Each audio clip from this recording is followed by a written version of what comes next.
viewers, welcome to Nilan's World.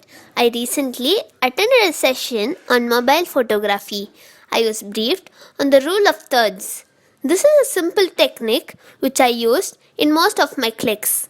The rule of thirds is to put a 3x3 grid over a photo, using which you could break an image into thirds both horizontally and vertically, arriving at 9 segments in total.